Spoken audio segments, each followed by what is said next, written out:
হঠাৎ শুনি ওই চই হাঙ্গামা হুড়োহুড়ি।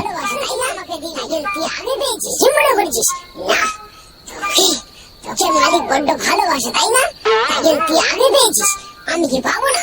কি মনে করেছিস? না না, তোকে ছাড়বো না। তোর চরিত্র তোর আমি হঠাৎ আজ রাতে খুব চেঁচামেচি আর হইহট্টগোলে আমার ঘুমটা ভেঙে গেল। তড়াক করে বিছানার উপর উঠে বসলাম। The night of thrills presents স্বর্ণযুগের রূপকথা উইথ TNT রাজু। একটু কল্পনা, একটু প্রেম, একটু অনুরাগ আর স্নেহের ছোঁয়া, যার অতীত কাহিনী বুনে দেয় এক স্বর্ণালী উপাখ্যান।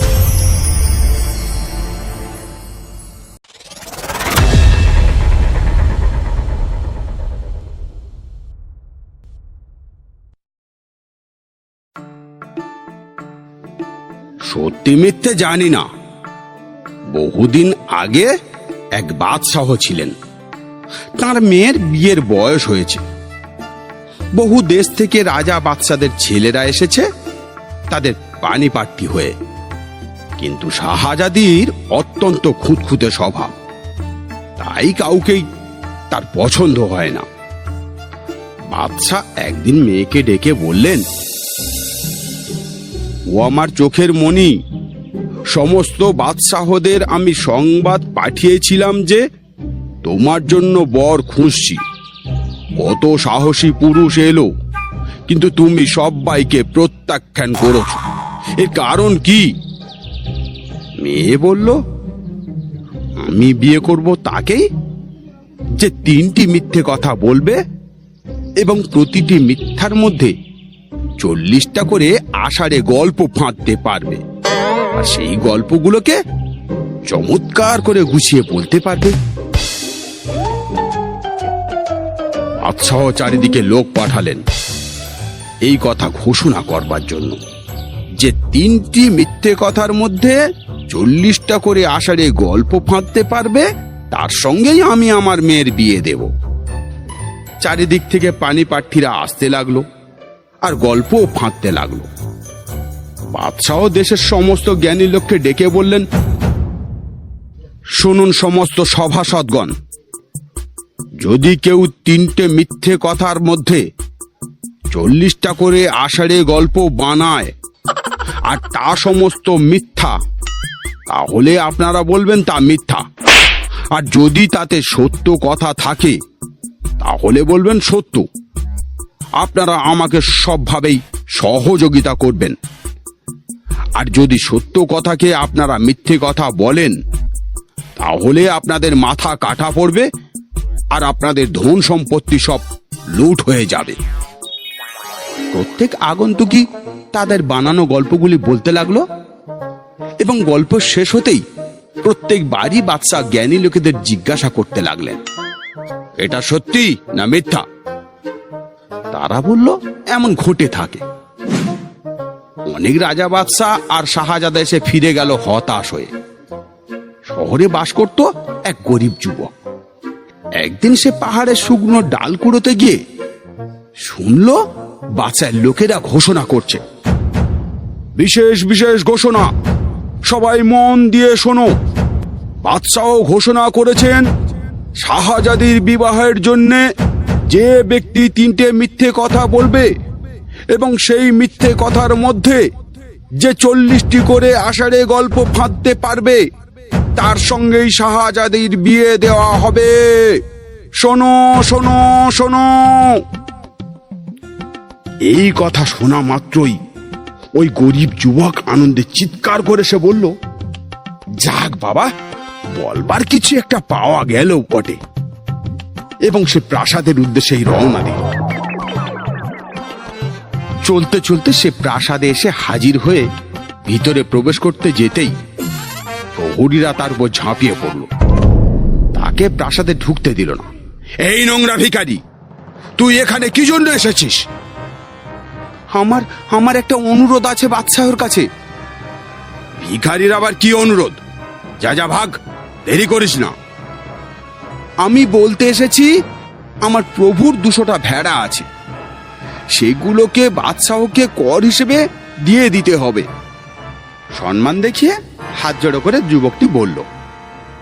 তখনই প্রহরীদের একজন বাদশাহের কাছে ছুটে গিয়ে খবর দিল, শাহেনশাহ, শাহেনশাহ, একটা ভিখারি এসে বলছে যে তার প্রভুর 200টা ভেড়া আছে বাদশাহর জন্য। বাদশাহ খুশি হয়ে বললেন, ওকে এখানে ডাকো। তারপর যুবকটিকে ডাকা হলো। বাদশাহ হাত রগড়ে বললেন, ওরে, ওই তোর ভেড়াগুলি? গরিব ছেলেটি বলল, হে মহাশক্তিমান বাদশাহ, আমাকে কিছু বলতে অনুমতি দিন।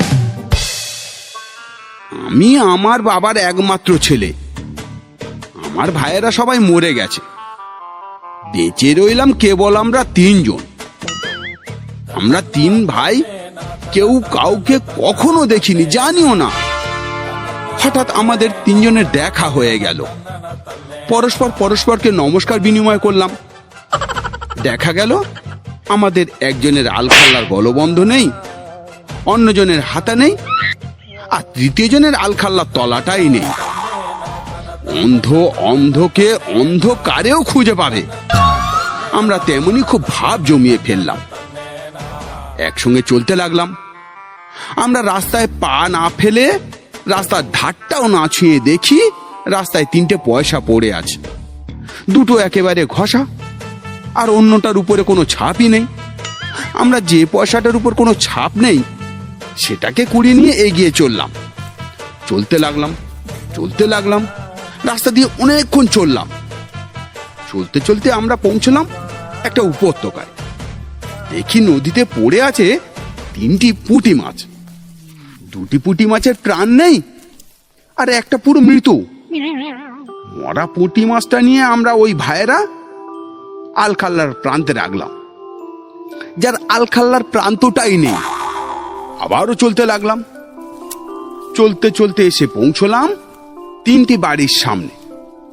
2টো বাড়ির ছাদহীন, আর অন্য বাড়িটার চাল বলতে কিছুই নেই। যে বাড়িটার চাল নেই আমরা সেটাতেই ঢুকলাম। দেখি সেখানে আছে 3টে ডেচকি, 2টো ফুটোয় ঝাঁঝরা, আর অন্যটির তলা নেই। মরা পুটিটাকে নিয়ে তলাহীন ডেচকিতে রেখে জল ঢেলে সিদ্ধ করতে লাগলাম। শুকনো ডালপালা খুঁজতেও গেলাম, কিন্তু একটা ডালও পেলাম না। মাছটাকে আগুন ছাড়াই সিদ্ধ করলাম। যথেষ্ট তাপ ছিল, মাছের কাঁটাগুলো নরম হয়ে গেল, কিন্তু মাছটা কাঁচা রয়ে গেল। আমরা 3 জনে খেতে বসলাম। এত খেলাম যে পেট একেবারে ফুলে উঠল। বেরোতে চাইলাম দরজা দিয়ে, কিন্তু গলবার উপায় নেই। অনেক খোঁজাখুঁজির পর একটা ফুটো খুঁজে পেলাম, সেটা দিয়ে বাইরে এসে আবার রওনা দিলাম। অনেকক্ষণ ধরে চলবার পর আমরা এসে পৌঁছলাম স্তেপভূমিতে। দেখি ঘাসের উপর শুয়ে আছে প্রসব না করা খরগোশের বাচ্চা। না বসানো পপলার গাছের না ভাঙা ডালটাও নিলাম। সেটাকে কেটে লাঠি তৈরি করে আমরা বাচ্চা খরগোশটাকে আঘাত করলাম। বাচ্চাটা 3বার ডিগবাজি খেয়ে পড়ে গেল। আমরা সেটাকে ধরে কেটে ফেললাম। খরগোশটা থেকে পাওয়া গেল 3 মণ চর্বি আর 3 মণ মাংস। মাংসটা আমরা সিদ্ধ করলাম না, শুকালাম না, অমনি খেয়ে ফেললাম। কিন্তু তাতে পেট ভরল না, খিদে কিন্তু রয়েই গেল। আমার বড় 2 ভাই ভীষণ রেগে গিয়ে আমার সঙ্গে ঝগড়া করে চলে গেল। আমি মনে মনে ভাবলাম, তাহলে চর্বিটা আমার একেবারে হয়েই গেল। যাক, আমার জুতো জোড়াটা একটু পালিশ করে নি। পায়ের জুতোটা খুলে নিয়ে তাতে চর্বি মাখাতে লাগলাম। পুরো 3 মণ চর্বি কেবল একটা জুতোতেই লেগে গেল। অন্যটার জন্য আর এতটুকুও রইল না। অত্যন্ত ক্লান্ত হয়ে আমি ঘুমিয়ে পড়লাম। মাঝরাতে লাফিয়ে উঠলাম বিছানা ছেড়ে। হঠাৎ শুনি হইচই, হাঙ্গামা, হুড়োহুড়ি।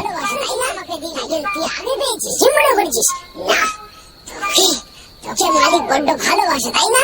তাই জন্য তুই আগে পেয়েছিস, আমি কি পাবো না? তুই মনে করেছিস না না তোকে ছাড়বো না, তোর চরিত্র তোর আমি মনে করছিস।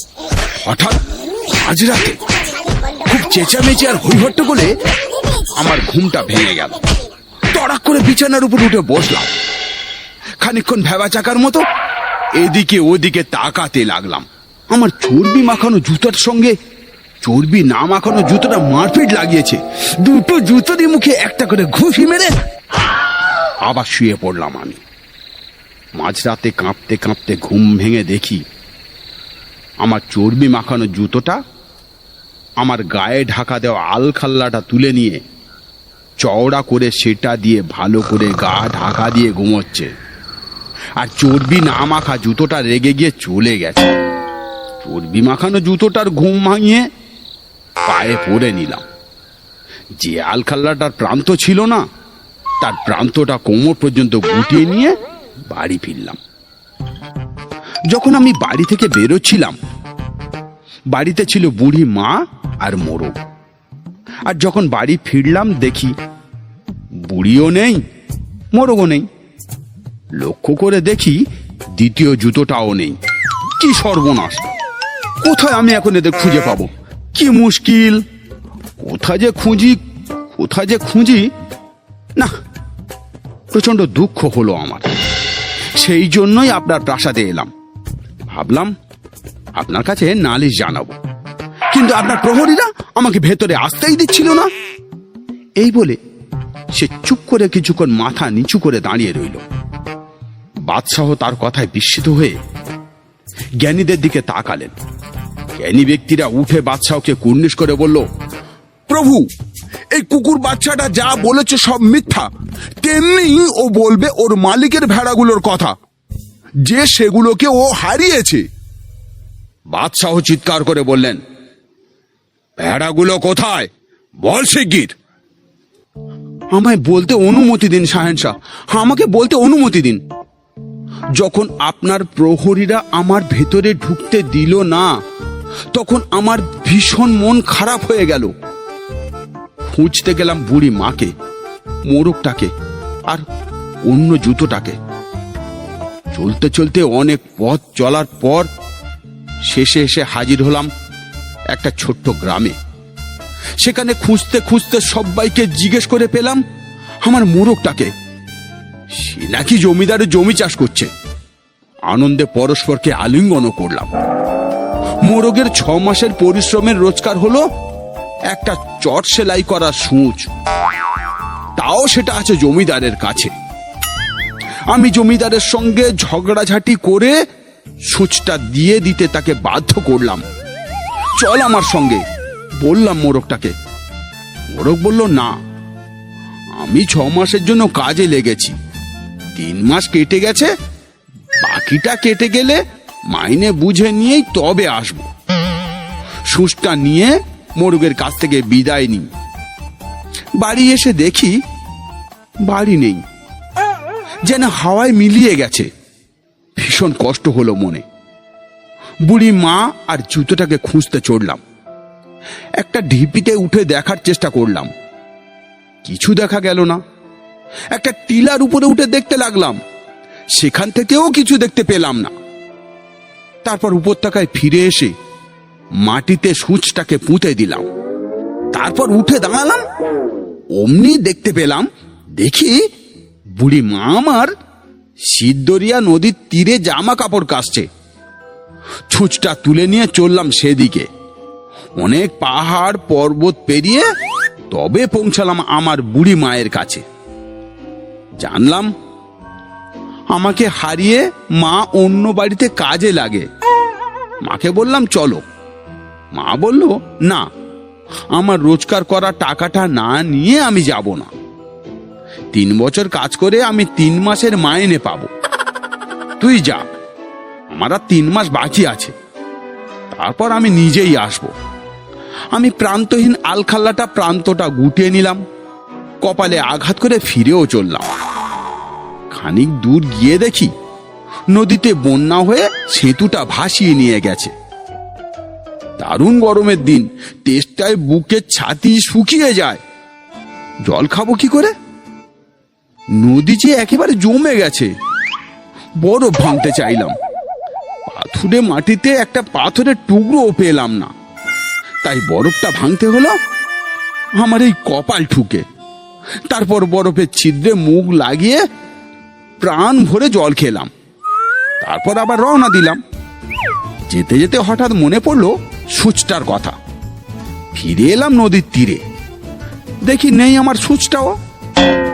এটাও আমি হারালাম। দুঃখ হলো আমার। চললাম ফিরে মায়ের কাছে। ইতিমধ্যে মায়ের কাজের বাকি 3 মাসও কেটে গিয়েছে। কিন্তু যখন মা মাইনে চাইলো, মালিক চিৎকার করে উঠল, তোকে আবার মাইনে দিতে হবে বলে তাকে এমন জোর ধাক্কা দিল যে মা পড়ে গেল এবং সঙ্গে সঙ্গে মারাও গেল। কি দুঃখের জীবন! শোকার্ত হয়ে আমি ভাবলাম, আমি আর শাহনশাহ আপনার প্রাসাদে এলাম নালিশ জানাতে। কিন্তু আমাকে ঢুকতে দিল না প্রহরীরা। বলা শেষ করে ছেলেটি আবারও মাথা নিচু করল। আরো বেশি বিস্মিত হয়ে বাদশাহ ও জ্ঞানীদের দিকে তাকালেন। তাদের মধ্যে সব থেকে জ্ঞানী লোকটি উঠে দাঁড়ালো, নত হয়ে বাদশাকে কুর্নিশ করে বলল, হে শাহেনশাহ, এই কুকুরের বাচ্চার কথায় বিশ্বাস করবেন না। ওকে ভেড়াগুলোর কথা জিজ্ঞাসা করুন। ভিখারিটা মিথ্যা বলছে। বলবে এখন ভেড়াগুলো চুরি হয়ে গেছে। ছেলেটি তৃতীয়বার মুখ খুলল। হে শাহেনশাহ, আমায় বলতে অনুমতি দিন। যখন আমাকে প্রাসাদে ঢুকতে দিল না, তখন নিজেই গোলমাল করব ভেবে চললাম সেই মালিকের কাছে যে আমার বুড়ি মাকে মেরেছে। বুড়ির মাইনেটা দাও, তার হত্যার ক্ষতিপূরণ দাও, চিৎকার করে বললাম আমি। তার ঘাটটা ধরে রাস্তায় টেনে বের করে আনলাম। লোকের ভিড় জমে উঠল। আমার পক্ষ সমর্থন করলো ভিড়ের লোকেরা। তখন সেই মালিক টাকার বদলে আমাকে একটা গাধা দিল। সেই গাধাটায় চড়ে আমি বাড়ির উদ্দেশ্যে যাত্রা করলাম। যেতে যেতে দেখি 40টা ক্যারাভ্যান আসছে। তাদের সর্দার চেঁচিয়ে বলল, এই তোর গাধার পিঠ ঘষে গেছে, নেমে ওর ঢাকাটা ঠিক করে দে। নামলাম, দেখি সত্যি সত্যি গাধাটার পিঠ ছড়ে ঘা হয়ে গিয়েছে। কি ওষুধ দেওয়া যায় একে জিজ্ঞাসা করলাম আমি। ক্যারাভ্যানের সর্দার বলল, এই আখরোটটা পুড়িয়ে তার ছাইটা ওই ঘায়ের উপর লাগিয়ে দে, সেরে যাবে। আখরোটটা পুড়িয়ে তার ছাইটা মাখিয়ে দিলাম গাধাটার ঘায়ে। তারপর যেই পিঠের উপর ঢাকাটা দিতে যাব, আবার দেখি সেই ঘাটা থেকে গজিয়ে উঠছে সবুজ আখরোট গাছ। 2 গুনতে না গুনতে গাছ বেড়ে উঠে ফুল ফুটলো। তারপর আখরোট হলো। কি করি? আমি ভাবলাম, যদি আমি গাছে উঠে গাছটাকে নাড়া দিই তো গাধাটার পিঠই নষ্ট হয়ে যাবে। তার থেকে বরং পাথর ছুঁড়ে ছুঁড়ে আখরোটগুলোকে ফেলে দেওয়াই ভালো। গাধাটাকে নিয়ে গেলাম এমন একটা মাঠে যেখানে কোনো পাথরই নেই। যে আমার হাতা গুটিয়ে আমি পাথর নিয়ে ছুটতে লাগলাম আখরোট গাছটার দিকে। একটাও পাথর ফিরে মাটিতে পড়ছে না, আর একটাও আখরোটও মাটিতে পড়ছে না। আমি পাথর ছুটতেই থাকলাম। দেখি আর একটাও পাথর নেই। এবার দেখছি আমাকে উঠতেই হবে গাছে।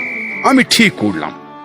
তারপর আখরোট গাছটাতে উঠে দেখি সেখানে একটা বিরাট তরমুজ ক্ষেত। জমির প্রান্তে সেচ নালা দিয়ে জল বইছে।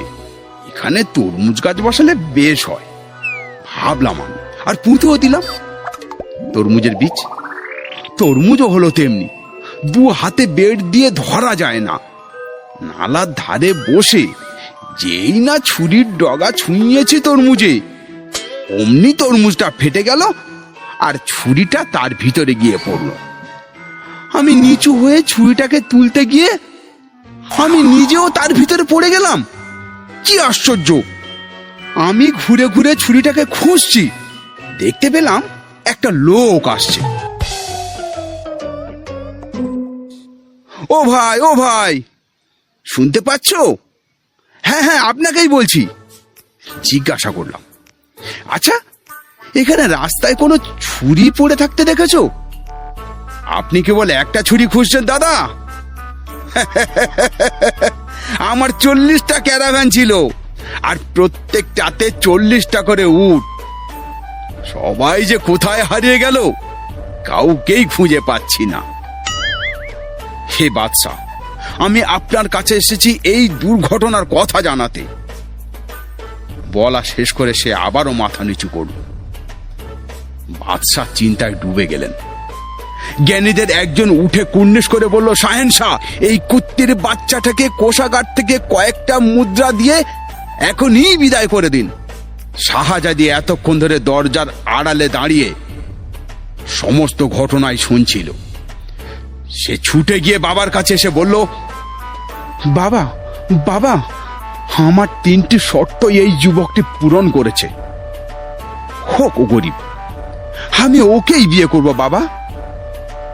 যুবকটি নিচু হয়ে কুর্নিশ জানালো বাদশাকে, হে মহান বাদশাহ, বহু বছর ধরে পাহাড়ে পাহাড়ে আমি আমার মালিকের ভেড়ার পাল চড়াই। তার কাছে আমার 200টি ভেড়া পাওনা হয়েছে ইতিমধ্যে। সে আমাকে ভেড়াগুলোকে না দিয়ে তাড়িয়ে দিয়েছে আমায়। আমার মালিকের কাছ থেকে ওই ভেড়াগুলোকে আদায় করে নিন, সেগুলো আমি বিয়েতে দান করছি। তারপর আর কি, বাদশাহ শাহজাদির কথা মেনে নিয়ে বিবাহের বন্দোবস্ত করলেন এবং যুবকটির সঙ্গে শাহজাদির বিবাহ উপলক্ষে বিরাট এক ভোজের আয়োজন করলেন। 40 দিন ধরে মহা ধুমধামের সহিত কার্য সম্পাদন হলো। আমরা সেই বিয়েতে এত পোলাও খেলাম যে ঘি গড়িয়ে পড়ছিল মহান শ্রোতাদের গোঁপ বেয়ে।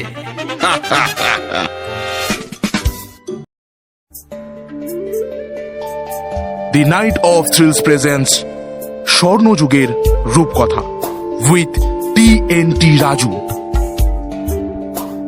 একটু কল্পনা, একটু প্রেম, একটু অনুরাগ আর স্নেহের ছোঁয়া, যার অতীত কাহিনী বুনে দেয় এক স্বর্ণালী উপাখ্যান।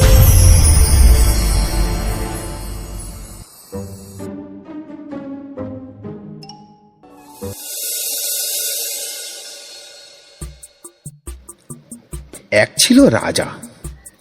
রাজা একদিন সভায় বসেছেন।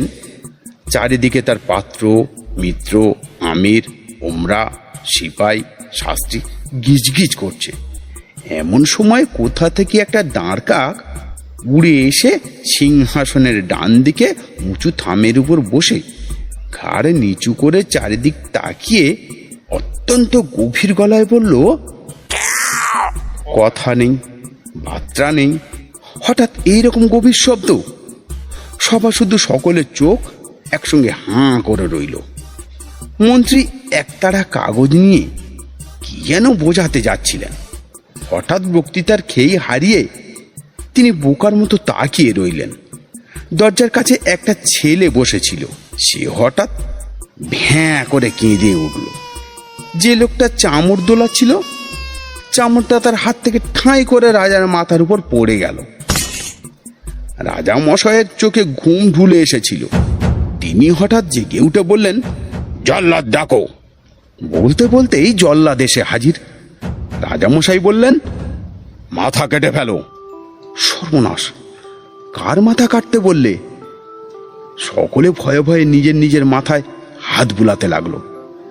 রাজামশাই খানিকক্ষণ ঝিমিয়ে আবার তাকিয়ে বললেন, কই মাথা কই?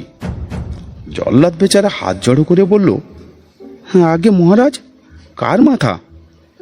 রাজা বললেন, বেটা গোমুখ্য কোথাকার, কার মাথা কিরে? যে ওই রকম বিটকেল শব্দ করেছিল তার মাথা।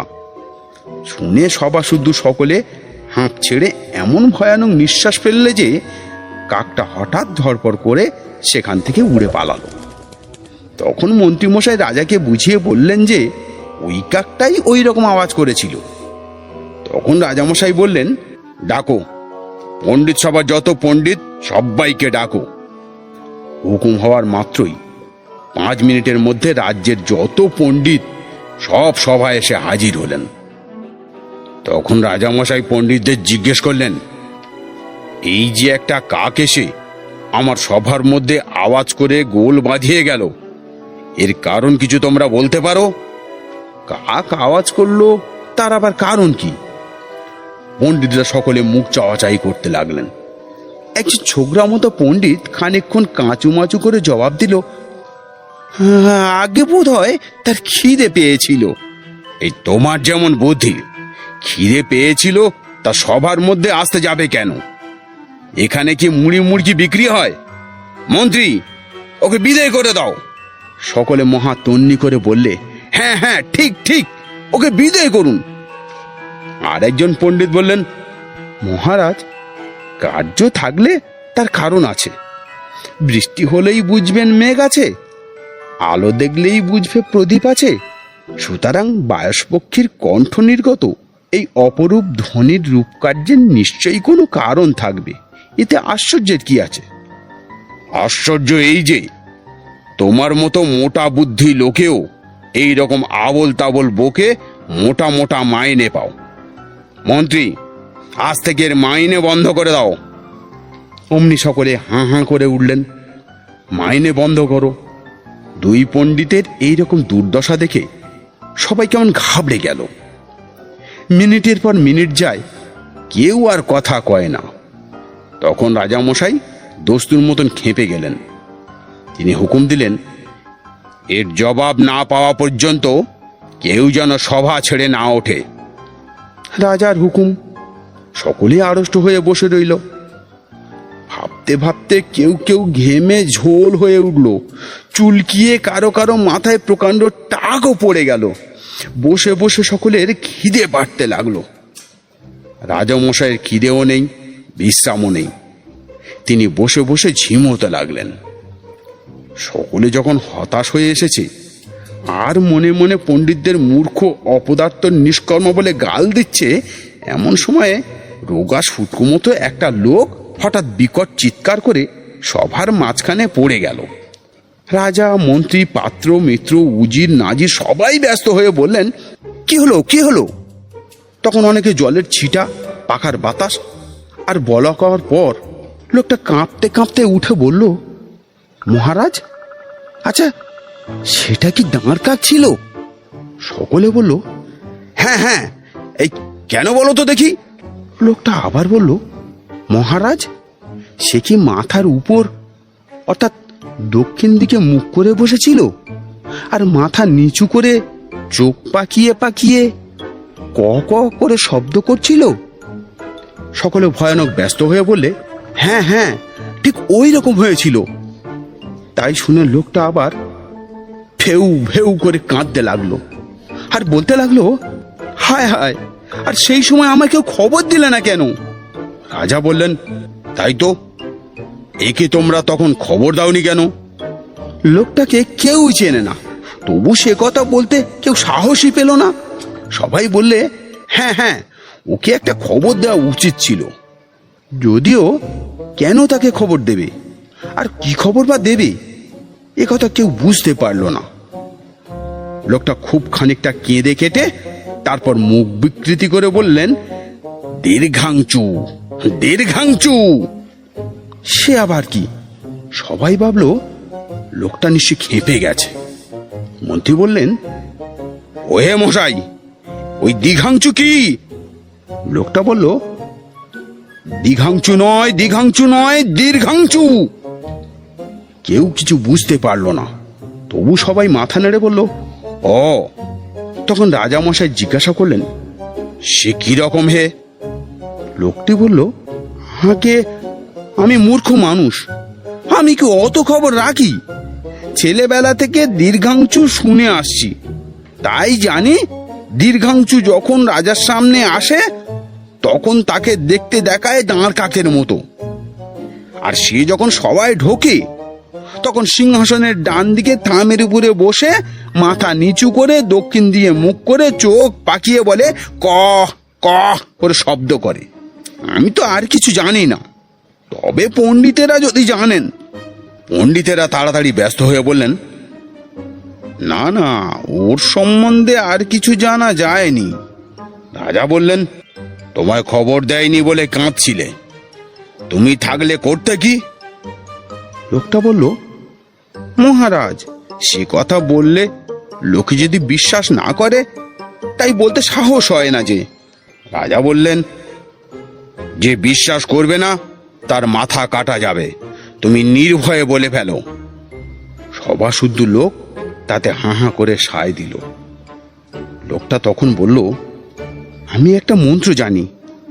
আমি যুগ জন্ম ধরে বসে আছি, দীর্ঘাংশুর সঙ্গে দেখা পেলেই সেই মন্ত্র যদি তাকে বলতে পারতাম তাহলে কি যে আশ্চর্য কাণ্ড হতো তা কেউ জানে না, কারণ তার কথা কোনো বইয়ে লেখেনি।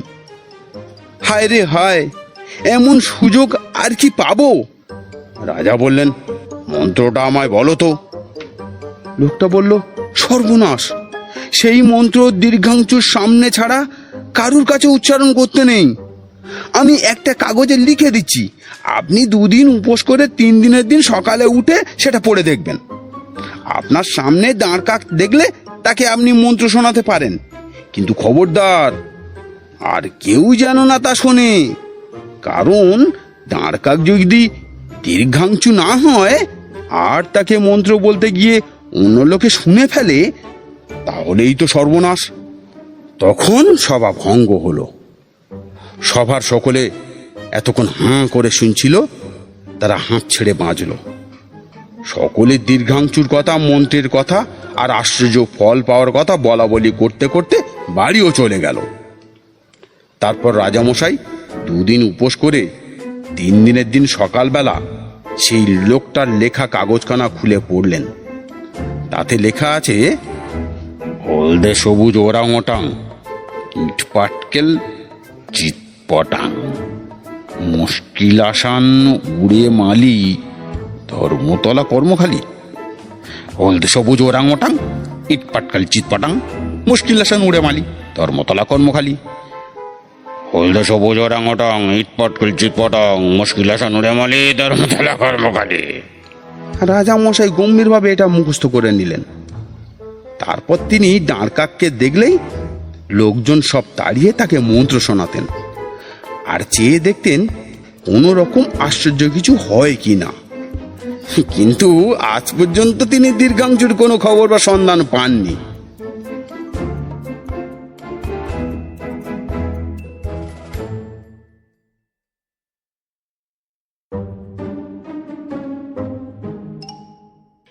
স্বর্ণযুগের রূপকথার আজকের পর্ব এখানেই সমাপ্ত, কিন্তু স্বর্ণযুগের রূপকথা শেষ হয়নি।